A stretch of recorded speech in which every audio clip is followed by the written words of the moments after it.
بسم اللہ الرحمن الرحیم۔ السلام علیکم۔ سیکنڈ ایئر اردو اعلیٰ کی کلاس میں آج ہم حمد کے بقیہ اشعار کی تشریح کریں گے۔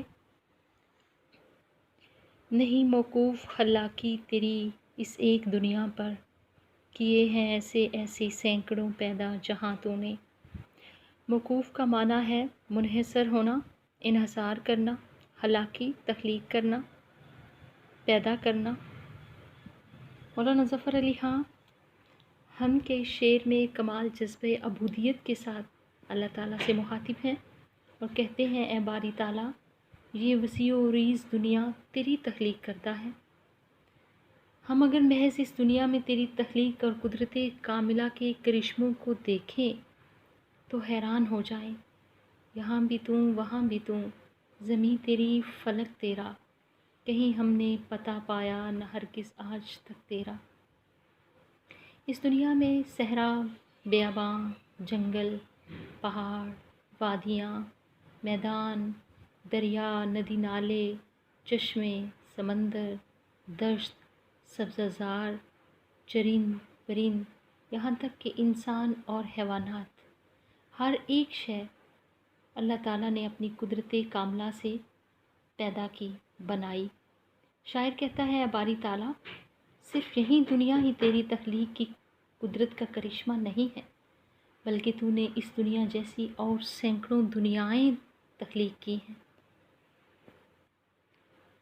اور اس جہان جیسے سینکڑوں جہان اور پیدا کیے ہیں۔ قرآن پاک میں بھی اللہ تعالیٰ فرماتے ہیں کہ ہم نے 7 زمینیں اور 7 آسمان بنائے۔ سائنس نے بھی اس کی توجیہ بیان کر دی کہ زمین کی طرح کے اور بھی سیارے ہیں جو سورج کے گرد گردش کرتے ہیں۔ شاعر اسی بات کو موضوع سخن بناتے ہوئے اس طرف اشارہ کرتے ہوئے یہ کہہ رہا ہے کہ اے اللہ، جو تو نے اتنی وسیع کائنات پیدا کی ہے، اس میں لاتعداد سیارے، ستارے اور کہکشائیں موجود ہیں جو تیری شان تخلیق کو ظاہر کرتی ہیں۔ ہماری یہ دنیا اپنی تمام وسعتوں کے باوجود اس کائنات کا ایک چھوٹا سا حصہ ہے، اور اسے تیری تخلیق کردہ کائنات سے ایسے ہی نسبت ہے جیسے ریت کے ایک ذرے کو صحرا سے ہوتی ہے۔ مولانا ظفر علی خان کی ایک اور حمد جس کا عنوان ہے خمستان ازل کا ساقی، اس میں بھی وہ اسی مضمون کو کچھ یوں بیان کرتے ہیں۔ نظام اپنا لیے پھرتا ہے کیا خورشید نور افشاں، نظام اپنا لیے پھرتا ہے کیا خورشید نور افشاں، ہزاروں ایسی دنیاؤں کو شامل ہے نظام اس کا۔ در حقیقت یہ دنیا اور اس کے علاوہ دوسری دنیاؤں کا نظام انسان کو دعوت فکر دیتا ہے، جس کے بارے میں اللہ تعالیٰ قرآن پاک میں فرماتے ہیں بے شک زمین و آسمان کی پیدائش اور رات اور دن کا بدلنا اس میں عقل مندوں کے لیے نشانیاں ہیں۔ کسی کو تاکہ اپنی سر بلندی پر نہ غرہ ہو، ازل سے کی نگوں ساری نصیب آسماں تو نے۔ غرہ کا معنی ہے غرور، نگوں ساری اوندا ہونا، سر جھکانا۔ اس کائنات میں عظمت، بلندی، رفعت سب خدائے ذوالجلال کی صفات ہیں۔ اس کے علاوہ کائنات کی کسی شے میں بلندی اور رفعت حاصل نہیں ہے، بلکہ یوں کہنے کو کہا جا سکتا ہے کہ آسمان بھی تو زمین اور یہاں کی مخلوقات کے مقابلے میں بلند ہے، اونچا ہے۔ لیکن دیکھنے کی بات یہ ہے کہ آسمان کی بلندی کو ہم کسی طور پہ بلندی نہیں کہہ سکتے، کیونکہ آسمان زمین کے اوپر اوندے رخ جھکا ہوا ہے، اور جہاں بلندی اور اونچائی ہو وہاں جھکاؤ نہیں ہوتا۔ مولانا ظفر علی خان نے بھی اس سے یہ نقطہ نکالا ہے کہ اس وجہ سے کہ دنیا میں کسی کو بھی اپنے بلند و بالا اور اونچے ہونے پر متکبر نہیں ہونا چاہیے۔ آسمان کو اللہ تعالیٰ نے اپنی ذات کاملہ سے اوندا بنا دیا، اس کی قسمت میں نگوں ساری کر دی تاکہ اسے بھی اپنے اونچا ہونے پر احساس تفاخر نہ ہو۔ اس لیے اس دنیا میں وہ لوگ جو صاحب اقتدار ہیں، جو صاحب ثروت یا صاحب منصب ہیں، انہیں غرور اور تکبر کا مظاہرہ نہیں کرنا چاہیے، کیونکہ اللہ تعالیٰ اختیارات اور اقتدار دے کے بھی آزماتا ہے اور لے کے بھی آزماتا ہے۔ بادشاہت کا حقیقی وارث اللہ تعالیٰ ہی ہے۔ علامہ اقبال فرماتے ہیں، سروری زیبا فقط اسی ذات بے ہمتا کو ہے، حکمراں ہے ایک وہی باقی بتانے آزری۔ قرآن پاک میں اللہ تعالیٰ ارشاد فرماتے ہیں، زمین و آسمان کی بادشاہت اور حکومت صرف اللہ کے لیے ہے۔ اس وجہ سے غرور اور تکبر جیسے گناہ کا مرتکب ہونے سے پہلے ہمیں یہ سوچ لینا چاہیے، کل شیء ہالک الا وجہ ربک ذو الجلال والاکرام۔ اس کائنات کی ہر چیز تباہ و برباد ہو جائے گی، ختم ہو جائے گی، سوائے رب ذو الجلال کریم کے۔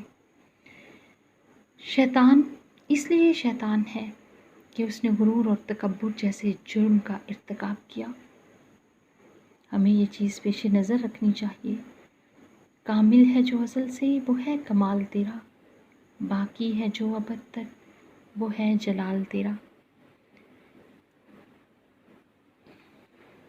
اگلا شعر ہے، دلوں کو معرفت کی نور سے تو نے کیا روشن، دکھایا بے نشاں ہو کر ہمیں اپنا نشاں تو نے۔ معرفت کا لفظی معنی ہے پہچاننا، عرفان، معرفت، شناخت۔